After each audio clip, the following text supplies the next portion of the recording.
Bien bonjour les loulous, voilà, on se retrouve aujourd'hui pour travailler sur l'addition et la soustraction de fractions. Alors vous allez voir, c'est vraiment pas compliqué. Il y a deux situations différentes. La première, si les dénominateurs sont identiques. Par exemple, 1 cinquième plus 2 cinquièmes.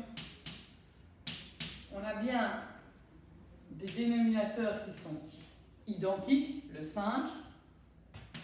On va donc, pour cela, simplement additionner les deux numérateurs. 1 plus 2 égale 3. Donc 1 cinquième plus 2 cinquièmes est égal à 3 cinquièmes. Pareil que pour la soustraction.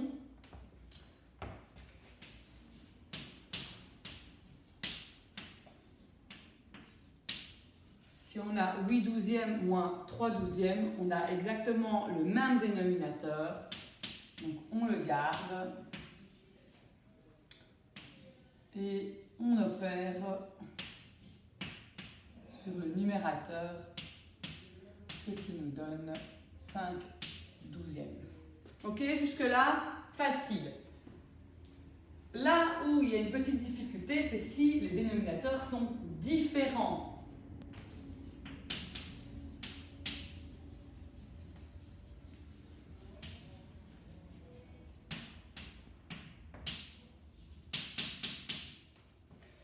Alors, il faudra faire une étape intermédiaire. Alors, je vais vous l'illustrer avec des dessins pour essayer de bien vous faire comprendre comment ça fonctionne.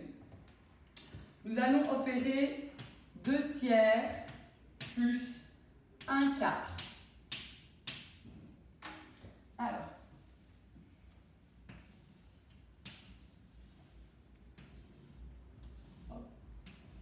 j'ai un rectangle que je coupe en 3 pour faire des tiers.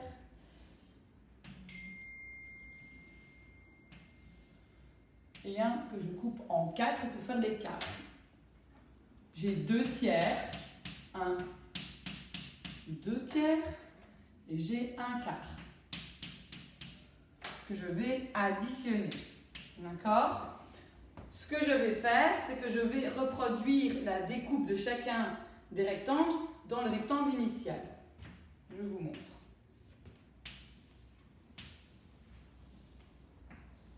Voici donc mes tiers, et j'en ai 2 que je vais couper en 4 puisque je vais les additionner avec des quarts. Et je vais faire à l'identique avec mon rectangle des quarts.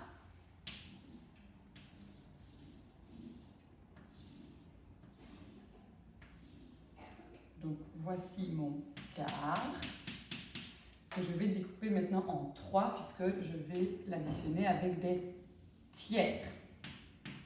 De ce fait-là, on se rend compte qu'on a en fait 1, 2, 3, 4, 5, 6, 7, 8, 9, 10, 11, 12 cases. Chaque rectangle est divisé en 12. Donc on a un dénominateur qui est maintenant de 12. En orange, vous avez 8 cases qui ont été coloriées.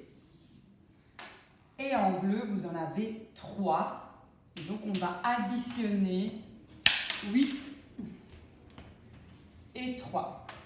Ce qui va nous donner 11 douzièmes. Ça, c'est la version dessin. Si je veux le faire d'un point de vue mathématique, on va multiplier 3 par 4, ce qui nous donne 12. Pour passer de 3 à 12, j'ai fait x 4 et je fais la même chose au numérateur.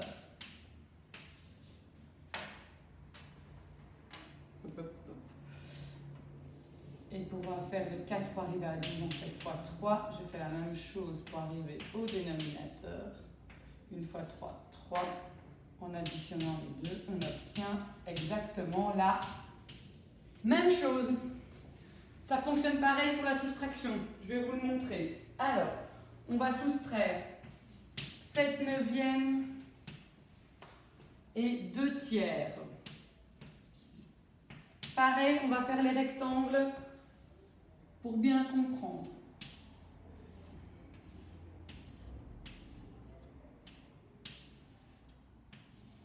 Voilà. J'en ai 7. 1, 2, 3, 4, 5, 6 et 7.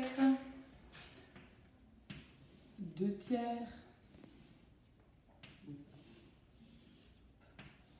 Voilà.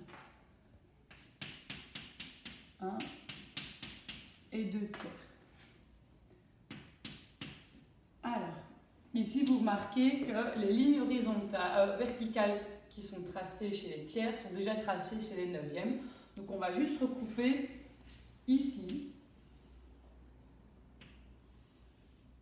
pour avoir des neuvièmes. Je compte, j'en ai donc bien 7 au départ et j'en ai maintenant 6 dans ma case bleue et donc 7 moins 6 égale 1. Si on repasse au niveau mathématique, on va avoir des neuvièmes.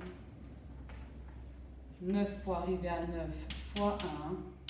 Je fais la même chose.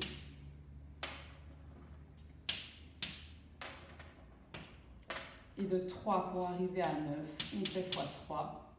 2 fois 3, ça fait 6. 7 moins 6 égale 1. Et voilà, tout simplement. Vous devez faire des fractions équivalentes. Donc trouver un dénominateur commun, faire des fractions équivalentes, soit sous forme mathématique, soit sous forme de dessin, pour obtenir le résultat d'une addition ou d'une soustraction de fractions. Voilà, au revoir, à bientôt.